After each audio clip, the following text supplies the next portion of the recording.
안녕하세요. 일신사입니다. 저희 채널에는 신박한 사연들이 많이 있으니 많은 분들의 구독 부탁드립니다.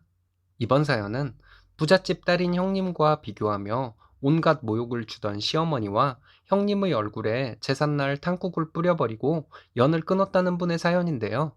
함께 보시겠습니다. 안녕하세요. 저는 아들 한 명 키우고 현재 둘째를 임신 중인 여자입니다. 둘째 임신 소식을 듣고 나서 얼마 지나지 않아 남편이 뜻밖의 소식을 전해주었어요. 바로 아주버님과 형님이 이혼하신다는 소식이었죠. 살면서 들을 거라고 생각해 본 적이 없던 소식이 있다면 그게 바로 남편의 형, 제 아주버님 되시는 분의 이혼 소식이었습니다. 그 둘은 진짜 평생 안 헤어지고 껌딱지처럼 붙어 살 것이라고 생각했거든요. 남편이 아버님과 연락을 하고 있는 상태이니까 새로운 소식을 들으면 알아서 저에게 전해줄 것만 잘 걸러서 전해주겠죠? 사실 궁금한 마음도 있기는 한데 또 그쪽하고 살면서 엮이고 싶은 생각도 없어서 먼저 물어보거나 연락하지는 않으려고 합니다. 저는 시어머니와 고부관계 이런 것도 없이 그냥 모르는 사람처럼 살고 있어요. 지금은 남편만 유일하게 시아버님과 연락하고 생신 같은 중요한 날들만 챙겨드리고 있고 가끔 남편이 아들 데리고 나가서 손자 얼굴 보여드리고 옵니다. 저는 아주 가끔 따라 나가서 인사만 드릴 때도 있어요. 아버님도 저에게 며느리돌이 바라지 않으신다고 하시는데 그래도 아버님은 적어도 미안해는 하시니까 제가 챙겨드려야 할 건 챙깁니다. 사실 아버님 잘못은 없다시피 하니까요. 저는 삼남매 중에 둘째입니다. 위로 오빠가 있고 아래로 남동생이 있죠. 하나뿐인 딸이라고 부모님 사랑도 많이 받았어요. 오빠도 남동생과도 다들 사이좋게 지내는 그런 행복한 가족이었습니다. 저희 집은 다른 집들과 비교했을 때 어렵지도 부유하지도 않은 집이었습니다. 그런데 아무래도 아이가 셋이나 되니까 돈 나갈 곳이 많았고, 그러니 다들 원하는 걸 다 가지면서 살 정도로 풍족하지는 않았어요. 저와 오빠, 남동생 모두 학창 시절부터 아르바이트를 했었으니까요. 그래도 절대로 배고른 환경에서 자란 건 아니었습니다. 부모님께 언제나 감사하고 저희를 사랑으로 키워주신 것만으로도 충분했으니까요.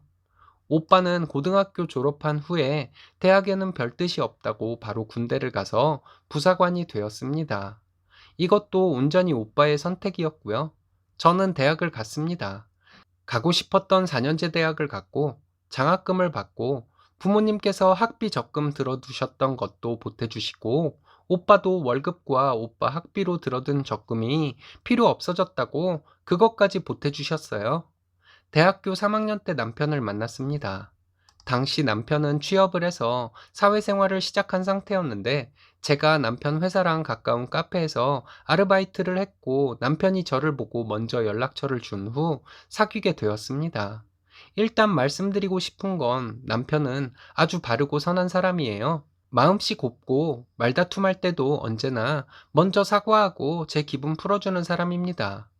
연 끄는 어머님과 아주버님 생각해보면 어떻게 남편이 나왔나 싶기도 하고요. 남편은 아버님 유전자만 몰아서 받았나 하는 생각도 듭니다. 2년 넘게 연애하고 저도 졸업한 후에 취직했어요. 작은 출판사였죠. 그래도 저는 만족하고 좋았습니다.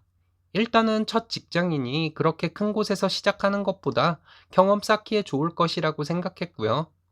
두 번째는 사실 요즘 세상에 월급 꼬박꼬박 받으면서 일할 수 있는 직장 찾는 게 쉬운 일은 아니잖아요. 그렇게 저희는 직장을 얻은 후 결혼을 하기로 했습니다.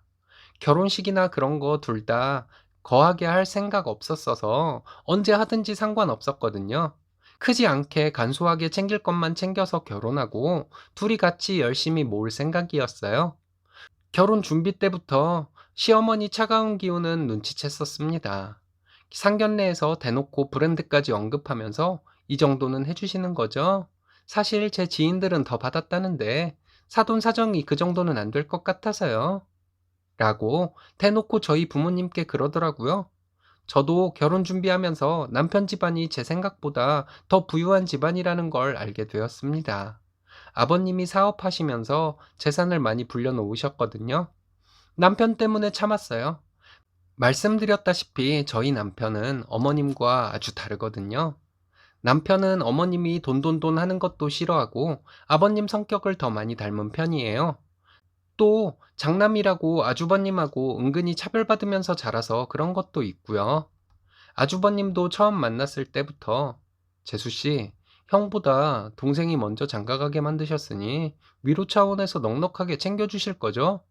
하면서 대놓고 돈에 대한 언급을 그리 당당하게 하니 그닥 상종하고 싶은 사람은 아니었어요. 그러나 남편이 자기가 잘하겠다고 저 맘고생할 일 없게 자기가 더 노력하겠다고 했고 저도 남편과 어머님, 아주버님은 정말 다른 사람이라는 걸 확연히 알 수 있었기 때문에 남편만 믿고 결혼했습니다. 예단도 돈 아껴서 어머님이 언급한 브랜드백으로 해드렸어요. 그런데 받으시고는 혹시 짝퉁은 아니지? 아니, 왜 보니까 요즘은 겉멋내기용으로 짝퉁도 많이 팔더라. 의심하는 게 아니고 너가 이런 걸 안 사봤을 거잖아. 그래서 모를까봐 하시더라고요. 남편이 옆에서 무슨 말을 그렇게 하냐고 단호하게 말해줘서 입 다물고 마시더라고요. 결혼하고 나서 어머님이 돈에 환장하는 사람이라는 것을 점점 더 알게 되었습니다. 제가 뭐 본인 기분에 거슬리는 행동만 했다 하면 무조건 제 집안 형편과 돈주머니 사정 걸고 넘어졌거든요. 전화해서 왜 연락을 안 하냐? 남편 밥은 챙기냐? 네가 그래도 처음 들어온 며느리인데 CM이 아침상 좀 차리러 와라 등등.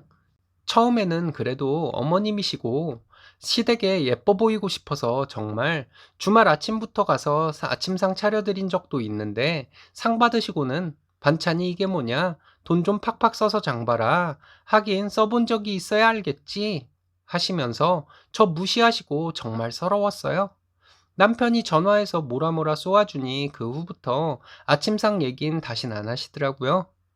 그나마 남편이 중간에서 서름 풀어주고 위로해주고 사랑해주니 버텼지 진짜 그런 시모를 만날 줄은 몰랐습니다.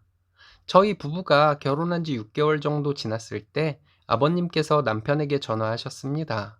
아주버님이 결혼을 하시는데 상견례 자리에 나와야 한다고요? 아주버님과는 만난 지 1년도 안 된 사람이라고 했고 어머님이 주선하신 선자리에서 만난 여자답게 예비 형님은 부유한 부잣집의 딸이었습니다. 상견례 자리에 나갔는데 명품 잘 모르는 저는 잘 알지도 못하는 브랜드의 명품들을 몸에 두르고 나오셨더라고요. 어머님은 맏며느리 잘 얻는다고 드디어 집안 구색이 맞춰진다고 좋아하셨는데 제 자격지심인지는 몰라도 저를 저격하는 말씀같이 들렸습니다. 그래서 남편도 저도 표정이 굳었습니다. 그러나 아주버님과 예비 형님과 어머님은 싱글벙글이셨어요. 예비 형님은 한술 더 떠 옷이나 한 벌 해줘야겠다고 말하면서 저를 위아래로 훑어보더라고요. 그렇게 아주버님과 예비 형님은 결혼을 하셨어요. 결혼식도 초호화 호텔에서 하셨죠.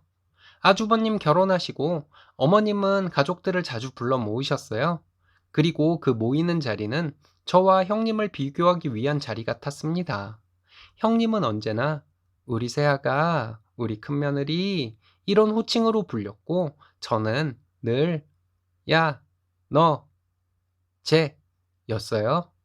형님은 절 보고 동설하고 잘 안 하시고 댁은 그쪽은 그러셨죠. 남편이 이러실 거면 저희 앞으로 부르지 마세요.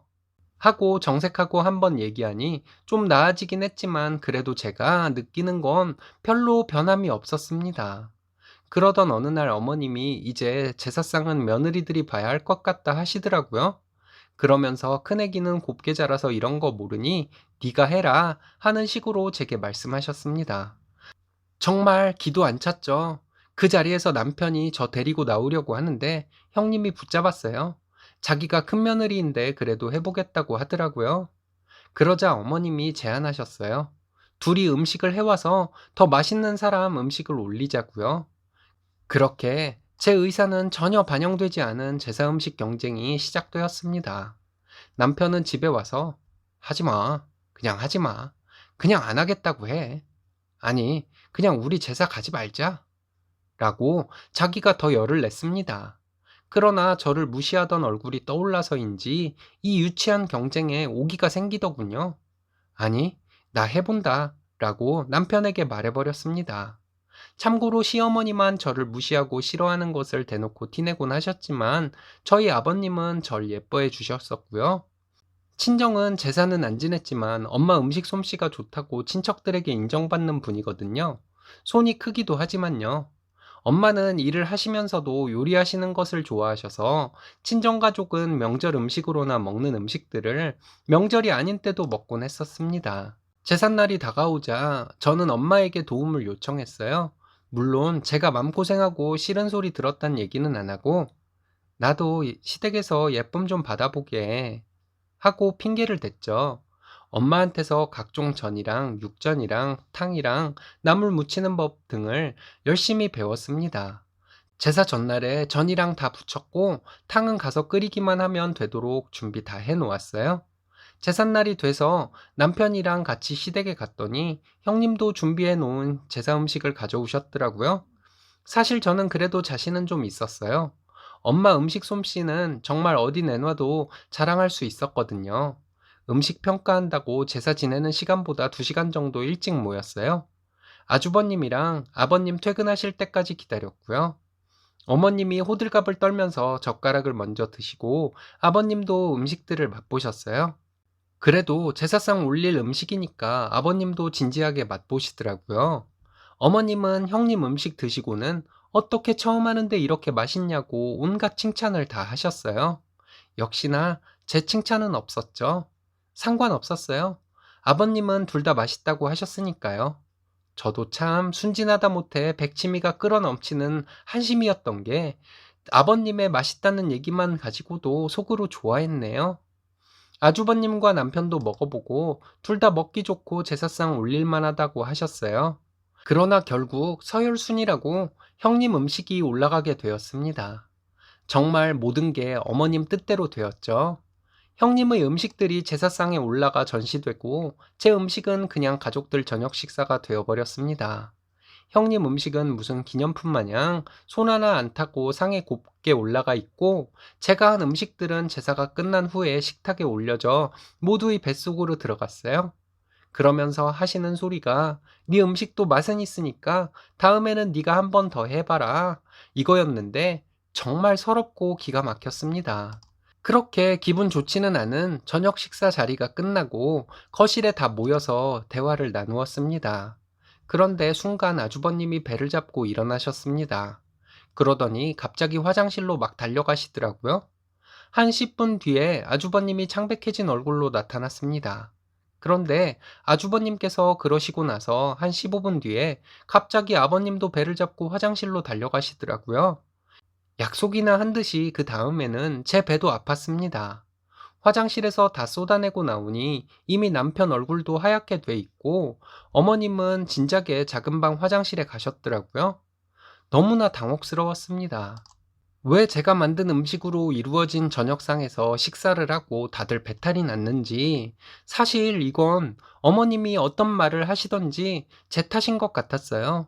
저는 정말 억울했지만 어쨌든 내가 만드는 과정에서 뭘 실수를 했기 때문에 그렇게 된 것 같았으니까요.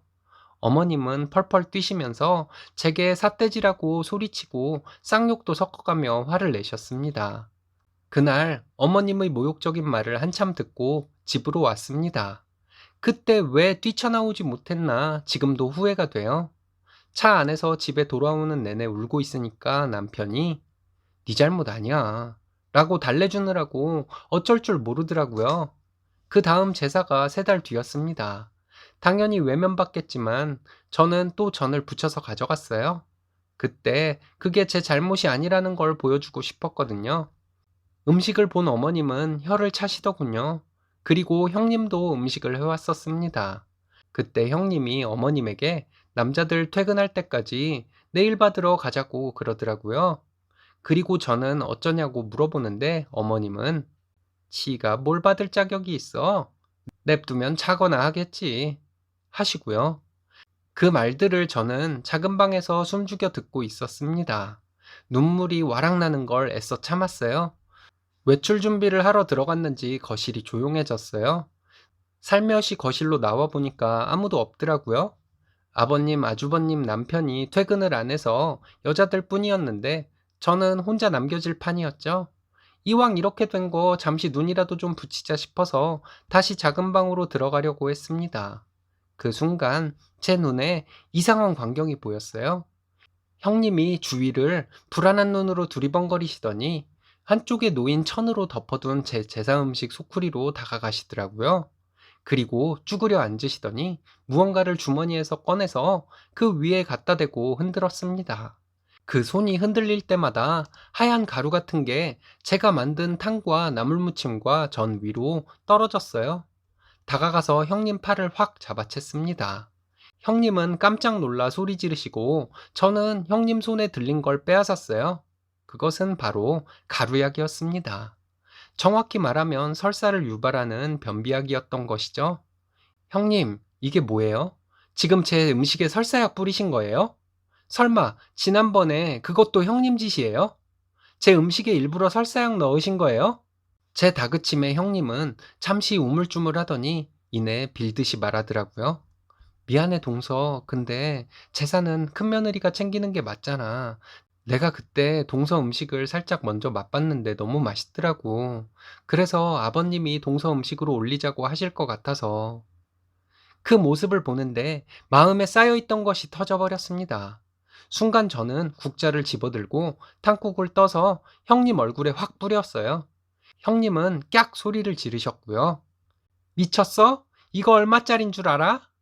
하면서 그 와중에도 자기 명품옷 걱정하더라고요. 그리고 소리를 듣고 나온 어머님은 어디 손이 형님에게 이런 막대먹은 짓을 하냐고 날뛰셨습니다. 저는 맞서서 소리 질렀어요. 이제 형님 대접 안 하려고요. 이거 보세요. 제 음식에 설사약 넣은 거. 이거 저 혼자 한 음식 아니에요. 저희 엄마가 딸 이쁨 받도록 도와주시고 싶으시다고 열심히 도와주신 음식이라고요. 그런데 이걸 이렇게 무시해요? 당신이 뭔데요? 그리고 저는 정신없이 또 한 국자를 뜨려고 했어요. 그런데 순간 어머님이 소리를 지르시더라고요. 그럼 이렇게 해야 걔도 너를 미워하지? 어머님의 말에 저는 잠시 손을 멈추었습니다. 그러자 형님이 다급하게 말했어요. 사실 어머님이 다 시키신 일이라고 말하는 형님의 말에 정말 정신이 다 아찔했습니다. 어머님이 형님에게 둘째네 이혼을 시켜야 한다고 저 꼴도 보기 싫고 이혼을 해야 너네한테 재산을 더 줄 수 있다고 그랬대요. 아무리 사랑하는 아내라도 몸 해치려고 하면 정 떨어진다고 하시면서 이런 일을 꾸미셨다고요. 어이가 없었고 기가 막혔습니다. 이딴 사람들한테 잘 보이고 싶어서 노력했다는 것도 제 스스로가 너무 바보같이 느껴졌어요. 그 자리에서 거실바닥 위로 탕국 냄비 발로 차서 엎었습니다. 어머님이랑 형님은 소리 지르고 난리도 아니고요. 저는 그 자리에서 형님 음식 다 엎고 제 음식이랑 가방 챙겨 들고 나왔어요. 운전은 이대로 하면 사고 날 것 같아서 남편에게 문자로 차 좀 갖고 오라고 했죠. 전화했더니 음성으로 넘어가기에 정말 엉엉 울면서 메시지로 무슨 일이 있었는지 다 얘기하고 끊은 후 핸드폰도 가방에 던져버렸어요. 집에서 남편 올 때까지 침대에 엎어져 울다가 지쳐서 쉬다 하기를 몇 번 했더니 남편이 들어왔어요. 그리고 들어오자마자 제 앞에 무릎을 꿇더라고요. 남편이 정신없이 미안하다고 하면서 어머님하고 연 끊고 살겠다고 울면서 말하는데 저도 눈물이 나더라고요. 그런데 자세히 보니 남편 입술이 터져 있었습니다. 아주버님이 남편에게 네가 그런 수준 떨어지고 없는 집안 여자 데려온 게 잘못 아니냐. 엄마가 오죽하면 그러셨겠냐. 어느 정도 수준은 맞췄어야지. 라고 했다나 봐요. 남편이 욱해서 주먹을 쥐고 손을 부르르 떨고 있었더니 형에게 덤비려 한다고 아주버님에게 따귀를 한 대 맞았다는 것이었습니다. 그날 남편이랑 서로 부둥켜 안고 한참을 울었네요. 일주일 정도가 지나고 집으로 아버님께서 찾아오셨습니다. 저에게 미안하다고 하시면서 당신께서도 중재를 잘 했어야 했는데 어머님이 가난한 친정에서 살다가 돈맛을 봐서 그런지 돈으로 모든 것을 평가하는 경향이 있다고 변명처럼 말씀하셨습니다. 그러면서 아버님께서는 저희가 연을 끊고 산다고 해도 이해하실 수 있다고 너희들끼리 잘 살기만 하라고 말씀해 주셨어요. 그렇게 연을 끊기로 하고 나서 어머님께 연락이 와서 온갖 회유와 폭언을 번갈아 들었어요. 그래도 아들인데 엄마랑 연을 끊는 건 아니지 않냐며 설득하라고 하더라고요. 저는 정말 어머님에게 딱 이렇게 말했습니다. 지금 누구한테 뭘 부탁해요? 아드님을 그렇게 사랑하시면 아드님이 사랑하는 여자랑 이혼시키려는 수작은 부리지 마셨어야죠. 어디 이제 와서 헛소리야? 이렇게 전화 끊어버렸는데 그 뒤로 연락을 한 적이 없습니다. 첫 아이 임신 때도 출산 때도 연락 안 했고 아버님만 알려드렸어요. 어떻게 소식을 들으셨는지 연락 오셔서 아들 낳았으니까 수고했다 어쩌고저쩌고 하면서 또 달라붙으려고 하는 거 제가 차단했어요. 끼리끼리 만나서 평생 잘 살 줄 알았는데 아주버님과 형님이 이혼한다니까 신기해요. 자기 동생 얼굴까지 때려가면서 와이프 변호하려고 하더니 무슨 이유인지 궁금하긴 합니다. 남편이 알게 되면 말해주겠죠. 본인도 아직은 확실히는 모르고 궁금해하고 있어요. 앞으로 시모랑은 연락 안 하고 살 것이고 우리 아이들도 어깨 못 펴고 다니는 일 없도록 올바른 마음가짐 가진 사람으로 잘 키울 거예요. 들어주셔서 감사합니다. 사람의 마음가짐을 봐야지 왜 사람을 돈으로 평가할까요? 시어머니는 사람을 제대로 볼 줄 모르고 제멋대로 사는 분이라 이렇게 응징을 당하고 살게 되었나 보네요. 쓰니님, 앞으로 좋은 남편분과 행복하시길 바랍니다. 오늘의 이번 사연은 사기꾼 신우 둘을 모두 고소했더니 신우 둘이 사과하고 난리라는 사연인데요. 무슨 일이 있었던 걸까요? 함께 보시겠습니다. 안녕하세요. 결혼한 지 5년 되었고 아이 둘 키우고 있는 여자입니다. 처음으로 글을 써보는 것이라 두서없는 글이 될 것 같아요. 넓은 양해 바랍니다. 저는 신우 둘과 동업을 했었습니다. 남편은 누나가 하나 있고 여동생이 하나 있어요. 아가씨는 저와 고등학교 동창입니다. 고등학교 동창들 중에서 지금까지 연락을 주고받으며 가끔이기는 하지만 얼굴 보고 사는 친구들이 몇 명 있어요. 그 무리 중에 한 명이 저의 신우였죠. 신우가 자기 오빠를 소개해 주었고 잘 만나다가 결혼을 했습니다.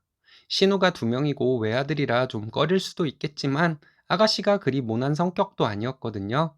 게다가 친구이니 신우이 짓을 할 것이라고 생각하지 않았습니다. 형님도 친구의 언니이니 편하게 언니라 부르며 지냈어요. 신우 둘과 동업을 하게 된 것은 아가씨의 지인이 사업을 하는 것이 있었는데 가능성 있는 사업이라고 해서 함께 하게 되었습니다. 저는 첫째 낳고 둘째를 낳기 직전까지 회사를 다녔어요. 둘째를 낳고 퇴사를 했습니다. 남편도 제가 퇴사하기를 원했고 남편 혼자 버는 돈으로 큰 돈을 모으지는 못하겠지만 그럭저럭 먹고 살만은 해요. 제가 신우들과 사업을 시작할 때 초기 투자 비용을 2대 1대 1로 했습니다. 제가 이만큼의 투자 비용을 내기로 했고 수익 분배는 제가 50%를 가져가고 신우 둘이 25%씩 가져가기로 했습니다.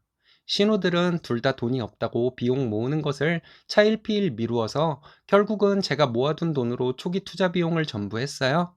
아가씨는 아이 하나 있는 주부이고 형님은 회사 경험도 없는 주부예요. 정말 열심히 하겠다고 해서 저도 열심히 할 생각이었습니다. 아가씨 명의로 사업자를 내고 상표 등록은 제 명의로 했습니다. 생산과 홍보, 배송 등의 업무를 서로 분업해서 하기로 했죠. 운이 좋게 처음부터 잘 되었습니다. 사업을 시작하고 3개월 동안 매출이 1억 좀 넘게 나왔어요. 잘 되는 것은 좋은데 중간에 갈등이 많았어요. 저희 집을 사무실로 해서 일을 진행했는데 아가씨는 본인이 할 일을 아이가 어리다는 이유로 저에게 떠넘기기 일쑤였어요. 그리고 형님은 사업보다는 자기 시댁일이나 집안일에 더 신경을 썼습니다. 주부라 그런가 보다 하며 이해하고 넘어갔어요. 초반에 판매가 부진할 때는 신우 둘 다 신경도 안 쓰더니 판매가 잘 되기 시작하니까 열심히 신경을 쓰는 척 하더군요. 시작한 지 3개월도 채 안 되어서 아가씨가 정산을 하자 했습니다. 그때는 정말 바쁠 때였어요. 2주 정도 지나면 바쁜 시기가 지나니 좀 기다려달라 좋게 얘기했는데 갑자기 저에게 너는 네 맘대로 하냐며 소리를 지르고 정말 미친 여잔 줄 알았습니다. 며칠 지나고 보니 홈페이지 아이디와 비밀번호가 바뀌어 있더군요. 남편에게 말했더니 남편도 자기 누나와 여동생에게 전화해서 대판 싸웠습니다. 도저히 안 되겠다는 생각에 경찰서에 가서 횡령으로 고소할 수 있냐고 물었더니 이런 것은 민사로 해야 한다고 하더군요. 계약서가 다 있는데 왜 안 되냐고 했더니 계약서가 있다면 고소가 되는데 돈을 받는 것은 민사로 해야 한다고 했습니다. 저는 제가 투자한 금액 중에서 1,000만 원가량 덜 받았고 수익금은 신우들로부터 한 푼도 못 받았어요. 형님과 아가씨는 4천만 원 정도를 둘이 나눠 가진 것으로 알고 있었습니다. 남편과 고민 끝에 시부모님께 말씀드렸더니 형제끼리 법정까지 가서야 되겠냐고 하더군요. 그리고 시어머니는 네가 하자고 한 일이니까 그냥 넘어가라는 말도 안 되는 말씀을 하셨습니다. 그래서 저는 그렇게 못하겠다고 말씀드렸어요.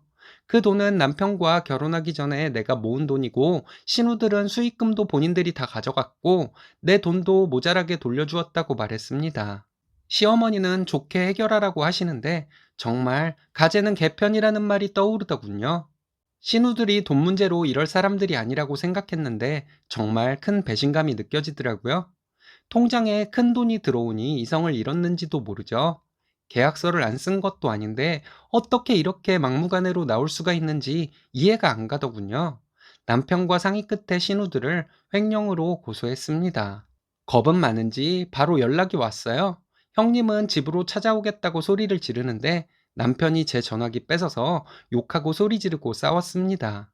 그리고 경찰서 왔다 갔다 하더니 겁을 집어먹었나 봐요. 제 투자금 다 맞춰서 돌려주고 수익금도 제 몫을 주겠다고 아가씨가 전화를 했더라고요. 그건 당연한 것이고 죗값은 치러야 할 것이라고 일부러 세게 나갔어요. 가족끼리 정말 그렇게 해야겠냐고 하는데 가족끼리 먼저 사기를 친 것들은 더 이상 가족이 아니라고 했죠. 돈 돌려주고 싶지 않으면 마음대로 하라고 했어요. 형량이 늘어날 테니 두고 보라고 말하고 전화를 끊었어요. 신우 둘에게 계속 전화가 오는데 일부러 안 받았습니다. 다음날 문자가 오더라고요. 자기들이 수익금 나눠 가진 것과 제 투자금을 전부 저에게 입금했으니 고소는 취하해달라고 하는 문자였어요. 저는 곧바로 신우 둘에게 제 몫을 제외한 수익금을 돌려보냈습니다. 그리고 고소 취하하는 일은 없을 것이라고 문자를 보냈어요. 계속 전화가 오는데 안 받았고요. 저녁 때쯤에 시어머니에게 전화가 오더라고요. 시댁으로 와서 얘기를 하자길래 아이들은 친정에 맡기고 남편과 둘이서 시댁으로 갔습니다. 신우들이 와 있으려나 했는데 그렇지는 않더라고요. 시어머니 말씀이 정말 어이없었어요. 저에게 왜 일을 크게 만드냐고 뭐라 하시는데 남편이 걔네들 범죄자인데 싸고 돌 걸 싸고 돌라고 화를 냈습니다. 가족끼리 그런 일은 대충 넘어가기도 하는 것이라고 시어머니는 끝까지 고집을 부리시더라고요. 제가 시어머니께 그랬어요. 만약 오늘 어머님이 딸들 대신해서 저와 남편에게 사과를 했더라면 어머니 말씀대로 고소를 취하했을지도 모르겠다고요. 그런데 오히려 사기를 당한 저에게 너무한다고 원망을 하시니 더더욱 고소를 취하할 수는 없겠다고요. 지들이 사기를 친 것인지 뭔지도 모르는 사람들인데 여기서 그냥 넘어가면 또 무슨 짓을 하고 다닐지 어머님은 딸들이 걱정되지도 않냐고 했습니다. 지들이 적반하장으로 저에게 소리 지르고 할 때는 언제고 이제 와서 법은 무서운지 저자세로 나오는 신우들에게 화가 풀리지도 않네요.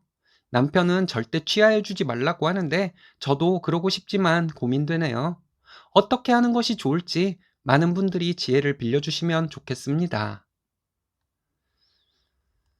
진짜 사기꾼의 무개념 신우들이네요. 무개념들은 대부분 법 앞에서는 쫄보인가 봅니다. 계약서가 신의 한 수였네요. 정말 잘하셨습니다. 이번 사연은 사연자분 부모님께 배은망덕을 하며 히스테리를 부린 사촌에게 차디찬 사이다를 힘껏 날린 사연인데요. 후기가 왔네요. 함께 보시겠습니다. 안녕하세요. 여기 글들은 대부분 여자분들이 올리신 글이네요. 죄송하지만 저는 남자인데 글 하나만 올리겠습니다. 얼마 전에 재밌는 일이 있었거든요. 저는 40살, 아직 사춘기 감성이 살아있는 노가다 하는 아저씨입니다. 저는 서울에 삽니다. 저희 부모님은 저희 집에서 1시간 반 거리의 지방에 사시고요. 1년 전쯤 둘째 이모가 칠순이라고 해서 부모님이 서울로 오셨습니다. 어느 뷔페에서 이모의 칠순잔치를 한다고 했는데 저는 그날 지인의 결혼식에 가느라 못 갔었죠. 그날 저녁에 부모님 서울에 잘 왔다 가셨나 전화 통화만 했습니다. 그리고 며칠 뒤 주말에 부모님이 서울에 사는 형제들 나눠줄 야채랑 뭐랑 있다고 와서 가지고 가라고 하셔서 부모님 댁으로 내려갔습니다. 내려가서 부모님 농사일도 돕고 우리 아들이 할아버지께 장기를 또 도전한다고 해서 저희 아버지랑 우리 아들이 장기 두는 거 훈수도 두다가 부모님이 싸주시는 농산물 트렁크에 가득 싣고 올라왔습니다. 그날 점심 식사를 하면서 부모님과 얘기를 하는데 얼마 전에 부모님이 가셨던 이모의 칠순잔치에서 부모님이 사촌형 하나랑 얘기를 했던 걸 말씀해 주시더라고요. 제가 사촌 중에서 좀 싫어하는 사람인데요. 어머니가 사촌형을 만나서 이모 집에 한번 놀러 와라 라고 말했답니다. 그랬더니 그 사촌형이 말하길, 제가 왜요? 거길 왜 가요? 이랬대요. 어머니는 좋은 말씀으로 말씀하신 것인데 사촌형이 쏘아붙이는 듯한 말투로 이러길래 당혹스러우셨다고 합니다. 아버지가 이어서 말씀하시길, 그게 예전에 추석 때는 우리 집에 안 오고 설날에만 와서 수금해 가고 군대 간다고 와서 수금해 가고 제대했다고 수금해 가던 놈인데 라고 말씀하시더라고요. 저도 생각이 났습니다.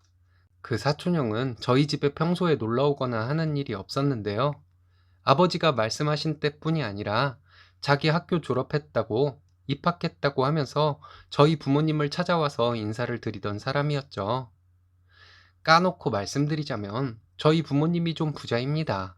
지금 지방에 전원주택 지어서 옆에 텃밭 가꾸며 사시겠다고 내려가셨는데 그 텃밭이라는 것이 5천 평이 넘어요. 그리고 저희 부모님 댁 차고가 있는데 그 차고는 아버지가 리모컨으로 차고문을 열고 닫는 차고입니다. 더 이상 말씀드리면 오버하는 것 같을 수도 있으니 이 정도만 말씀드리겠습니다. 제가 태어나기 전부터 저희 부모님은 돈을 많이 버셨어요. 제 아버지가 당신의 조카뻘 되는 제 사촌들 육촌들에게 주는 세뱃돈이나 만났다고 주는 용돈이 꽤 컸었죠. 어쨌든 용돈 받는 재미에 아까 말씀드린 그 사촌형도 무슨 일만 있으면 저희 집에 저희 부모님에게 인사를 드린다고 왔었어요. 이랬던 걸 가지고 저희 아버지께서 수금하러 왔던 놈이라고 표현하신 겁니다. 어머니가 좋은 마음으로 한번 집에 놀러 오라고 한 얘기에 사촌형이 큰 이모인 제 어머니에게 그렇게 쏘아붙이듯이 얘기를 했다는 얘기를 듣고 저도 기분이 확 상하더라고요. 저희 부모님이 그 사촌형에게 어떤 분인데요. 저희 어머니가 장녀신데 이모들 결혼해서 자리 잡아갈 때 저희 부모님께서 어떤 집을 사라고 알려주시고 집 등기도 도와주시고 집 사는데 돈이 모자르면 보태주시고 하셨던 분이십니다. 그러면 그 얘기를 사촌형도 자기 부모에게 듣고 자라지 않았겠습니까? 그리고 저희 부모님은 조카들인 제 사촌형들 결혼식마다 축의금도 엄청 큰 돈을 하셨고요. 자기에게는 그런 은인과 같은 우리 부모님을 때마다 찾아뵙고 하지는 못할 망정 그렇게 쏘아붙이듯이 말하는 게 말이 되나요? 사촌형이 저희 어머니께 했다는 말을 들으니 저도 화가 나더라고요. 그 사촌형은 어려서부터 좀 그랬습니다. 지금은 우리 아들들도 자주 쓰는 말이지만 어쩌라고 라는 말이 흔하게 쓰이지 않던 저희 어린 시절에도 무슨 말만 하면 사촌형은 어쩌라고 하면서 사람을 무안하게 만드는 재주를 가진 사람이었습니다. 저에게 기분이 나빴을 수도 있어요. 저희 집에 사촌형이 와보면 자기 집에는 없는 오디오도 있고 비디오 게임기도 있고 하는 것을 보고 괴리감을 가졌을 수도 있습니다. 그렇다고 제가 뭐 사촌들 앞에서 그 어린 나이에 잘난 척을 했겠습니까? 있는 척을 했겠습니까? 저희 부모님은 어려서부터 자식들이 절대 있는 척하지 못하게 키우셨는데요. 그래서 크면서 저는 이런 생각을 했었습니다. 사촌형이 자기 집과 저희 집이 경제적으로 차이가 나서 어린 마음에 그 부분이 기분이 나빠서 저에게 그랬던 거 아닐까 하고요. 그래서 그 사촌형의 질투심에서 나온 행동들을 이해하려고 했었죠. 그래도 어쩔 때는 근데 다른 사촌들은 그런 거 전혀 없었는데 하는 생각이 들어 그 사촌형이 밉살 맞다는 생각이 들기도 했었고요. 근데 이제는 나이도 먹을 만큼 먹었는데 자기 부모님을 자리 잡는 데 도움까지 준 은인과 같은 이모이신 저희 엄마에게 그렇게 싸가지 없게 말한 것은 제가 용납할 수 없는 일이라 생각이 들더군요. 그리고 부모님께서 그 얘기를 듣고는 저도 잊고 있었던 것이 생각이 나더라고요. 제가 대학을 졸업하고 작은 인테리어 회사에 취직을 했었습니다. 저와 비슷한 시기에 사촌형도 취업이 되었는데요. 사촌형은 대학 졸업 후 취준생 생활을 2년 하다가 대기업에 취직이 되었습니다. 저는 인테리어 회사에 다니면서 몇 년간 일을 배워 인테리어 회사를 차릴 생각으로 열심히 일을 배우고 있었습니다. 그때 사촌형이 저를 만났을 때 무척이나 잘난 척을 했던 것이 기억이 납니다. 사촌형이 자기는 공부를 잘해서 좋은 대학 나와서 대기업에 취직을 했는데 저는 몸 쓰는 일이나 하고 있냐면서 고생이 많겠다는 얘기를 빙빙 돌려서 얘기를 했었습니다. 거기에 자기 연봉이 얼마고 연말 보너스가 얼마고 등등 정말 사촌형이 어려서부터 잘 쓰던 말 어쩌라고 라는 말이 튀어나올 뻔했지만 주위에 다른 사촌 형제들도 있고 해서 그냥 듣기만 했습니다. 그때도 그 사촌형이 어렸을 때 자기는 누리지 못했던 것을 누리고 살아온 제가 질투가 나서 그랬겠거니 하며 이해하고 넘겼습니다. 그 이후에도 자기가 부잣집 딸이랑 결혼했다, 자기 승진해서 연봉이 얼마다, 자기 지인 중에 어느 자리에 있는 사람이 있다 등등 저만 만나면 이런 얘기들을 하더라고요. 정말 어쩌라는 건지. 어렸을 때 한때는 가까이 살아서 자주 만나서 놀고 그랬던 사촌형이지만 이제는 1년에 한두 번 누구 잔치에서나 볼까 말까 한 사람이라 그냥저냥 넘겼었습니다. 근데 저희 부모님에게까지 그렇게 말을 싸가지 없이 했다는 것은 저도 참을 수가 없을 정도로 기분이 나쁘더라고요. 사촌형에게 만나자고 해서 한번 개지랄을 떨까 하는 생각까지도 들 정도로요. 부모님으로부터 그 얘기를 들은 날 집에 오는데 제가 화를 사귀느라 차에서 말을 안 하고 있으니까 와이프가 왜 그러냐고 물어봤습니다. 그래서 이런 얘기를 와이프에게 다 했더니 와이프도 많이 열받아 하더라고요. 그런 일이 있었던지 1년이 다 되어가는 얼마 전에 막내 외삼촌 환갑잔치에서 그 사촌형을 만났습니다. 제가 아직 사춘기가 안 지났는지 그 사촌형 옆에 앉게 되더라고요. 솔직히 말씀드려서 시비 좀 걸려고 사촌형과 같은 테이블에 앉았습니다. 그렇게 앉아서 음식을 가져다가 먹고 있는데 사촌형이 또 시작을 하더라고요. 자기 직장 동료들 중에서 30대들은 우리 때와 다르게 어떻다. 자기는 회사에 많은 성과를 주는 사람이라 쉰 조금 넘으면 별을 달 수 있다 등등 뭐 그런 헛소리들이었습니다.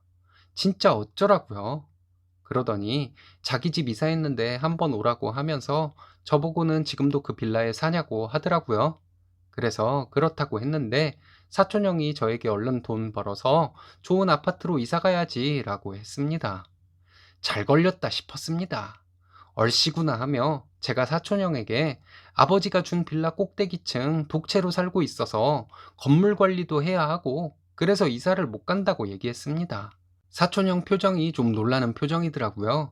그러면서 하는 말이 이모부가 시골에 논밭만 있는 거 아니었어? 라고 하더라고요. 이것도 기다리던 얘기였습니다. 형, 무슨 옛날 얘기하고 있어. 우리 태어나기도 전에 아버지 젊을 때나 그 땅이 논밭이었지. 지금 서울에 논밭이 어딨어. 다 건물이지. 서울에 있던 땅들 중에서 나라에 수용된 건 어쩔 수 없이 보상금 받아서 지방에 논이나 밭을 사긴 하셨지. 라고 묻지도 않은 말까지 했죠. 그랬더니 사촌형이 믿을 수 없다는 표정으로 이모가 시골에서 집 조그맣게 지어서 내려가셨다고 해서 난 니네 집이 그 정도인 줄은 몰랐네? 라고 했습니다. 그래서 제가 형, 우리 아버지 집 차고 리모컨으로 열고 닫는 집이야. 형은 아직도 우리 부모님 집에 안 와봤나? 라고 말했습니다. 그랬더니 사촌형은 기분이 나쁜지 저에게 너는 회사에서 고생 많지? 라고 하더라고요. 그래서 제가 그치. 우리 할아버지 말씀 중에 주인은 종의 종노릇을 해야 한다는 말씀이 있었는데 사장인 내가 직원들 눈치 봐가며 일 시키느라 쉽지는 않아. 라고 얘기했습니다. 사촌형은 너 회사 차렸어? 라고 물어보더라고요. 여기부터는 대화체로 쓰겠습니다. 회사 차린 지가 언젠데 요즘 인테리어 회사들 힘들다던데 잘 되냐? 우리 회사 오래됐잖아. 자리도 좀 잡히고 해서 그냥 현장 15개 정도는 돌아가. 내가 내 입으로 잘난 척 할 수 없으니까 이따 내 차나 구경해. 형 같은 월급쟁이는 평생 타기 힘든 차일 거야. 이런 대화가 오가다가 사촌형 아이들이 보이길래 5만 원짜리 한 장씩 손에 쥐어 줬습니다. 그리고 제가 사촌형에게 우리 어렸을 때 형이 우리 집에 오면 우리 아버지가 형한테 용돈으로 수표를 주고 그랬었는데 나는 우리 아버지만큼 있는 사람이 아니라서 형 애들한테 5만 원씩밖에 못 주네. 난 아직 멀었나 봐. 라고 말했습니다. 그리고 자기 잘난 척하며 저를 기죽이고 싶어 하던 사촌형에게 말했습니다. 형, 언제 한번 아이들 데리고 부모님 집에 놀러 와. 요즘 애들 농촌 체험을 돈 주고도 한다는데 와서 애들 흙장난도 좀 하고 그러면 좋잖아? 라고 얘기했습니다. 그랬더니 사촌형이 시간 봐서 주말에 한번 갈게 하더라고요. 그래서 형수도 있는데 제가 그랬습니다. 형, 예전엔 우리 집에 건수만 있으면 수금하러 왔었잖아. 이제 돈 번다고 안 오기야? 그럼 우리 엄마 아버지 섭섭하시지? 시간 내서 자주 와. 오면 우리 아버지가 형 애들 용돈 많이 줄 거야. 아니, 형한테도 아직도 용돈 주실지도 몰라? 라고 말해버렸습니다. 사촌형은 제 말에 기분이 많이 상한 것 같은데 애써 웃는 표정을 짓더라고요. 그리고 이런저런 얘기 좀 더 하다가 다른 사촌들과도 좀 얘기하다가 이모들 외삼촌에게 귀여움 좀 떨다가 돌아왔습니다. 어렸을 때 사촌형은 자기 집에 없는 거 저한테 많이도 빌려갔어요. 예를 들면 일렉 기타랑 앰프, 비디오 게임기, 음악 CD 이런 것들이요. 이런 것들을 사촌형이 빌려가면 팔아먹었는지 어쨌는지 회수가 안 되었던 것들이 많이 있었습니다. 그렇게 자기 필요한 것들 가지러 오거나 우리 아버지에게 맡겨놓은 돈 찾으러 온 사람처럼 수금을 하기 위해 저희 집에 자주 왔던 사촌형이 얼마 전에 저희 어머니가 좋은 마음으로 집에 놀러 오라고 했더니 그 말에 제가 왜요? 라고 했으니 사춘기를 아직 못 벗어난 제가 열이 안 받겠습니까? 그래서 제가 가진 조건들로 사촌형 약 좀 올렸습니다. 제 글 읽으시는 분들 저는 좀 있다고 사람 무시하는 사람 아닙니다. 행여라도 오해는 하지 말아주세요. 얼마 전에 사촌형과 나눴던 대화 내용을 부모님 댁에 가서 말씀드렸습니다. 그랬더니 아버지는 오랜만에 걔를 만나서 뭘 그런 얘기를 하냐? 하시면서 입이 귀에 걸리셨어요. 이런 거에 좋아하시는 거 보면 저만 그런 게 아니라 저희 아버지도 아직 사춘기가 안 지났나 봐요. 나라 전체가 어려운 시점에 제 글 읽고 한번 웃으시라고 글 올립니다. 우리 모두 힘내자고요. 저는 내일도 새벽부터 노가다를 해야 해서 자러 갑니다. 안녕히들 주무세요. 후기입니다. 일신사에 글을 보내고 많은 분들이 잘했다고 칭찬해 주셔서 기분 좋았습니다. 막내 외삼촌 환갑잔치에서 사촌형을 좀 놀려주고 나서 또 일이 있었는데 정신없이 바빠서 글을 보내야지 생각만 하다가 이제 글을 보내네요. 그때 사촌형을 좀 놀려주고 그 일은 잊고 지냈습니다. 사촌형은 그런 인간이니 그렇게 살게 냅두는 방법밖에 없으니까 말이죠. 1년에 몇 번 보지도 못하는 사람인데 신경 쓰게 되지도 않았습니다. 몇 달 전에 갑자기 사촌형 전화가 왔습니다.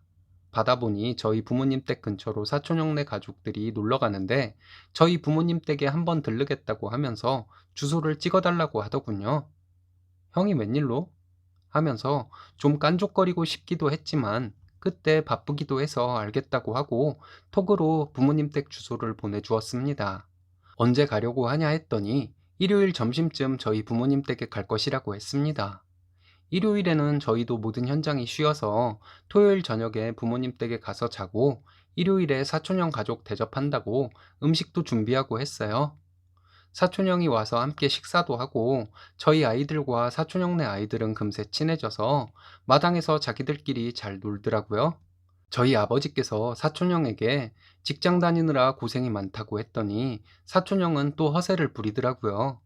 자기 또래에서 승진이 가장 빠른데 요즘 신입들은 일을 열심히 안 한다고 하면서 뜬금없이 진급을 빨리 하기 위해서는 어떻게 해야 한다는 둥 연설을 했습니다. 저희 아버지는 사촌형의 연설을 들으시면서 참 지루해 하셨어요. 제가 형, 그렇게 진급하다가 회장까지 진급하는 거 아니야? 했더니 그때서야 멈추더군요. 그러더니 사촌형은 처가자랑을 시작했습니다. 자기 장인어른이 배운 티가 나시는 분이다. 사업적인 재주가 끝이 없는 분이시다. 이러는데 결국 사촌형이 하는 말을 정리해보면 자기는 대기업에서 잘 나가는 사람이고 처가는 엄청 부자라서 장가도 잘 갔다는 얘기였죠. 저는 귀찮지만 어쩔 수 없이 맞장구는 쳐줬습니다. 사촌형이 어려서부터 공부를 열심히 했고 노력했던 것은 사실이니까요. 그리고 형이 정말 고생하며 열심히 살았구나 하는 생각도 들었습니다. 그런데 그때는 이유를 몰랐는데 사촌형은 별로 개운치 않은 표정이었어요. 그리고 나서 형수가 밭 좀 구경시켜달라 해서 형과 형수를 데리고 나갔습니다. 저기서부터 저기까지가 경계고 여기는 보통 뭘 심고 여기는 동네 사람이 빌려서 뭘 심고 한다고 대충 설명해 주었습니다. 형수님은 저에게 든든하겠다고 하더군요. 부모님 거라서 나는 모르겠다고 했더니 사촌형은 이런 시골 땅이 얼마나 가겠냐고 하더군요. 그렇긴 하지 하고 말았는데 형수님이 이 동네 시세 평당 60은 갈 거라고 하는데 사촌형이 놀라더군요.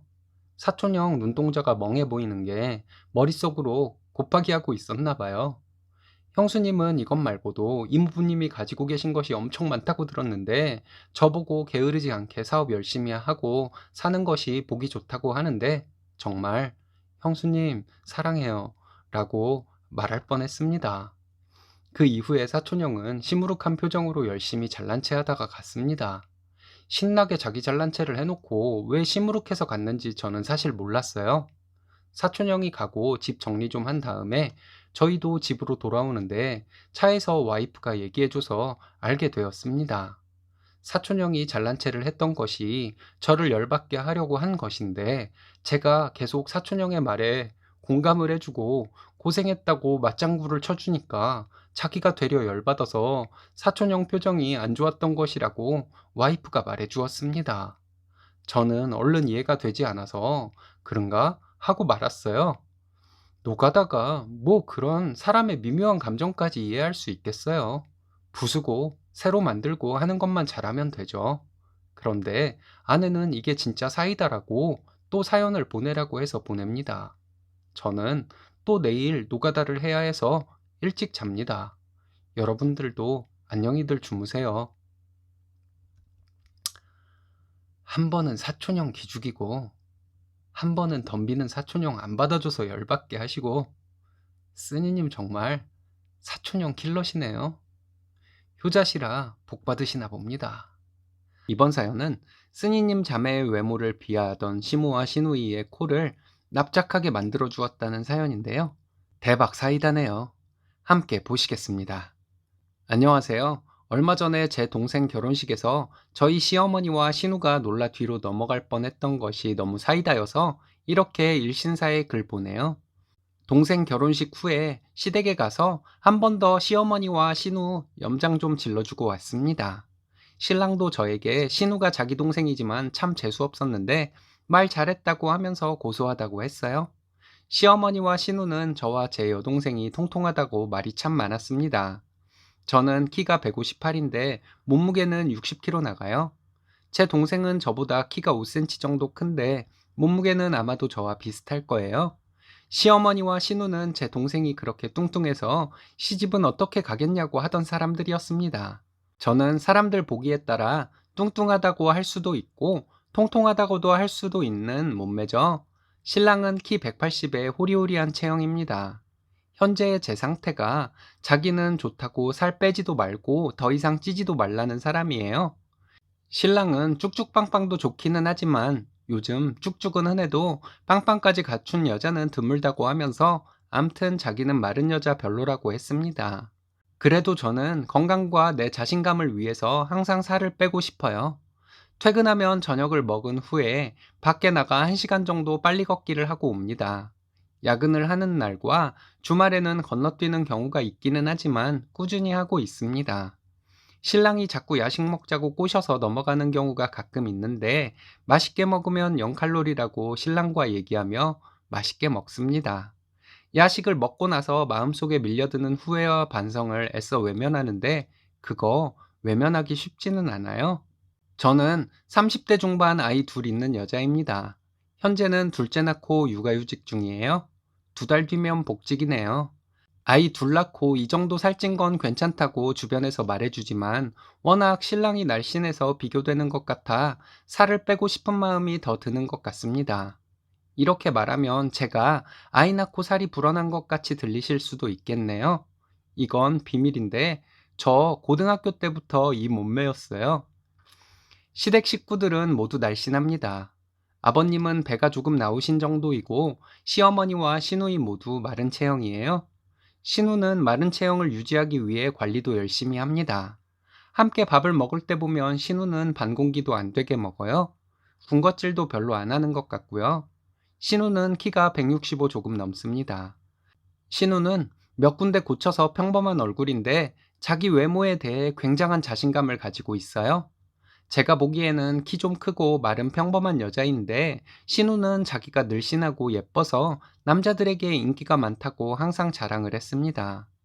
제 여동생과 신우는 동갑이에요.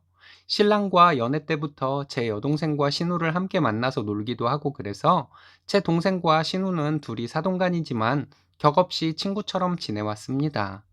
한때는 가끔 각자 남친 데리고 함께 만나서 놀기도 하고 그러더군요. 신우가 28살 때 사귀던 남자와 결혼 얘기가 나왔는데 시어머니와 신우는 엄청 자랑을 했습니다. 남자가 잘생기고 돈도 잘 벌고 성격도 시원시원하다고 저를 만나기만 하면 자랑을 했어요. 근데 제가 보기에는 신우 남편 키만 큰 사람이거든요. 키 크고 마른 체형에 중견기업 다니는 사람인데 성격은 좀 좋긴 해요. 성격이 좋으니 우리 신우처럼 예민한 여자랑 살겠죠. 시어머니와 신우는 가끔 저와 제 동생이 살이 쪘다고 한심하다는 듯이 말하곤 했습니다. 요즘 젊은 사람들 안 먹고 노력해서 날씬하게 살던데 뭘 그렇게 먹어대냐고 말하곤 했죠. 틀린 말은 아니니까 기분 나빠하지는 않았습니다. 그런데 같은 말을 해도 기분 나쁘게 하는 사람들 있잖아요. 저희 시어머니와 신우가 딱 그런 사람들이에요. 항상 결론은 시어머니와 신우는 날씬하고 예뻐서 잘났고 저와 제 동생은 뚱뚱하고 못났다는 말을 하면서 희열감을 느끼는 것이라는 생각이 들어서 좀 기분이 나쁜 적이 많았네요. 신우와 신우 남편이 제가 보기에는 그냥 평범한 남녀가 만나 결혼하는 것인데 언젠가 한번 시어머니는 무슨 세기의 훈남 훈녀 커플이 결혼하는 것처럼 말씀을 하시더라고요. 저는 신우와 동갑인 제 동생도 분발해서 얼른 시집 가야겠다고 했더니 저희 시어머니 말, 그렇게 뚱뚱해서 어떻게 시집을 가니? 이러시고 신우는 옆에서 여자가 다른 거 있나? 일단 예뻐야지. 이러더라고요. 신랑이 시어머니와 신우에게 자기 처제에 대해서 그렇게 말한다고 좀 뭐라 했어요. 시어머니와 신우는 비웃으면서 틀린 얘기도 아닌데 왜 네가 발끈하냐고 하더라고요. 신우는 결혼을 해서 시댁 근처에서 살고 있습니다. 그런데 작년에 제 동생이 결혼을 한다고 하더군요. 제부는 예전부터 저와 신랑도 몇 번 만났던 사람이었어요. 평범한 회사원이라고 알고 있었습니다. 그런데 친정엄마가 동생이 신혼여행을 유럽으로 간다고 하더라고요. 한 번뿐인 신혼여행이라 좀 무리를 하나 보다 했어요. 그리고 얼마 뒤에 동생이 신혼집을 구했다고 하는데 강북의 최고가 아파트 40평대라고 하더군요. 엄마 얘기를 들어보니 재분의 부모님이 준재벌이라고 하는데 재부 이미지랑 재벌집 아들이랑은 영 안 어울리는 거예요. 친정에 갔을 때 재부가 놀러 왔는데 제가 재부한테 물어봤어요. 그렇게 부잣집 아들인지 몰랐다고 하면서 내 동생 어디가 그렇게 좋아서 결혼을 하냐고 물었는데 제부는 제 동생과 사귄 지 오래되었고 결혼할 나이가 돼서 결혼하는 것이라고 간단히 대답하더군요. 그리고 제부 하는 말이 제 동생만큼 얘기 잘 들어주고 본인 속마음을 터놓을 수 있는 사람이 없다고 했습니다. 그리고 자기가 좀 부정적인 성격인데 제 동생은 항상 긍정적으로 말해주어서 함께 있으면 긴장감도 풀리고 마음이 편하다고 하더라고요. 이런 사람과 함께 살면 평생 행복할 것 같아서 자기는 행운아라고 했습니다. 신랑이 제부에게 재벌집 아들인 것을 왜 지금까지 말 안 했냐고 진작 알았으면 자기가 제부에게 형이라 불렀을 거라고 했더니 저희 아빠 커피 마시다 뿜으시고 살에 걸리셔서 한참 기침하셨어요. 제가 동생에게 둘이 있을 때 혹시 너네 시댁에서 반대 같은 것은 없었냐고 물었는데 그런 거 없었는데 땡땡이네 가면 시부모님이랑 그냥 재밌게 놀아. 별 생각 없이 이렇게 말하더라고요. 착한 내 동생 결혼 정말 축하한다고 말해주고 신랑은 계속 제부에게 앞으로 형이라고 부르겠다고 하고 이런저런 얘기하며 재밌게 놀다 왔어요. 얼마 전에 동생 결혼식이 있었습니다. 신우는 동생과 친구처럼 지냈던 사이라서 제 동생 결혼식에 왔어요. 시어머니도 오셨고요. 호텔 예식장이었는데 코로나 때문에 하객들은 식당에서 식사를 하면서 화면으로 결혼식을 보게 돼 있더라고요. 동생 시아버지께서 사업을 하시는 분이라 하객이 많을 것 같아서 그곳 예식홀 몇 개를 예약했대요. 식당 자리 확보하려고요. 하객들 중에서는 TV에서 자주 보던 국회의원도 있었고 연예인도 몇 명 있었습니다. 저희 시어머니와 신우 놀라서 뒤로 넘어갈 뻔했어요. 처음에 제 동생이 호텔 결혼식장에서 결혼한다고 했을 때 뭘 그렇게 무리하냐고 시어머니가 말씀하셨거든요. 그리고 저는 동생 시아버지를 잘 모르는데 저희 아버님이 동생 시아버지가 유명한 분이라고 하시더라고요. 결혼식 끝나고 식당으로 갔는데 시어머니와 신우는 궁금한 게 많아서 난리였어요. 동생과 제부가 어떻게 만났냐서부터 시작해서 이것저것 정신없이 묻는데 저는 듣는 둥 마는 둥 하고 신랑과 하이파이브 하며 서로에게 파이팅 해주고 신나게 음식 갖다 먹었습니다. 그리고 며칠 뒤에 시댁에 가서 신우를 만났는데 시어머니와 신우는 동생 결혼에 대해서 궁금한 게 많더라고요. 아는 대로 대답해 주었는데 시어머니와 신우는 동생이 그런 재벌 아들과 결혼한 것이 이해가 안 간다는 식으로 말했습니다. 그래서 제가 제부와 얘기했던 것을 말해 주었어요. 제부는 제 동생처럼 얘기 잘 들어주고 자기를 이해해 주는 사람 없다고 말했고 동생과 함께 있으면 마음이 너무 편해서 평생 행복할 것 같아 결혼하자고 졸랐다고 저에게 말했던 것을 시어머니와 신우에게 얘기해 주었습니다. 동생 신혼집을 묻길래 얘기해 줬더니 시어머니와 신우는 왜 표정이 안 좋아졌을까요? 여자는 예뻐야 결혼 잘한다고 아가씨가 말했었는데 남녀 사이의 외모 말고도 중요한 것들이 많은가 보다고 했더니 아가씨 표정 정말 가관이었어요. 나도 좋은 남편 만나서 예쁜 아이들 낳고 잘 살고 있고 내 동생도 좋은 남편 만나 결혼했으니 우리 자매는 좀 특별한 매력이 있는 것 같다고 시어머니께 얘기했더니 놀란 눈으로 저를 쳐다보시더군요. 재벌 아들인 제부와 당신 아들을 동급이라고 말해주는데 시어머니가 얼마나 놀라웠겠어요. 옆에서 신랑도 처제는 정말 사람 기분 좋게 만드는 재주가 있는 사람이라 좋은 집에 시집 갈 줄 알았다고 평생 시댁사랑 많이 받고 살 것이라는 식으로 말했습니다. 신랑은 자기 처제가 생긴 것도 예쁘고 행동도 그렇게 예쁘니 만나는 사람마다 다 호감을 가질 수밖에 없다고 말하는데 이 사람이 왜 이렇게 오버하나 했거든요. 나중에 신랑이 집에 와서 얘기하는데 지만 잘났는 줄 아는 자기 동생이 재수없어서 시어머니와 신우 앞에서 그렇게 얘기했던 것이라 하더군요. 일주일이 지났는데도 잘난 척하던 시어머니와 신우 코를 납작하게 만들어준 것을 생각하면 아직도 입꼬리가 올라가네요. 어제 시어머니 전화 왔었는데 동생 시부모님이 친정 식구들에게 별장 마음대로 사용하라고 했는데 나중에 한번 모시고 가겠다고 말씀드렸어요. 그런 얘기 들으면 보통 거기 가면 재밌겠다, 좋겠다 하겠죠. 저희 어머니는 아무 말씀 없으셨어요. 마음이 불편하신 거죠. 제가 시어머니 마음 불편하시라고 얘기한 거긴 해요. 제 얘기 들어주신 모든 분들 항상 건강하시고 즐거운 일만 있으시길 바라겠습니다. 감사합니다. 별거 아닌 사람들이 남들 무시하고 잘난 척하는 경우가 더 많더라고요. 정말 사이다네요. 그래서 쓰니님 마음의 크기가 느껴집니다. 쓰니님은 사랑이 넘치는 가정에서 자라신 좋은 분인 것 같아요. 오늘의 사연은 여기까지입니다. 재밌으셨다면 좋아요, 구독 부탁드려요. 일신사는 여러분들의 사연으로 제작됩니다. 많은 사연 제보 바랍니다. 여러분들의 사연은 아래 메일 주소로 부탁드려요.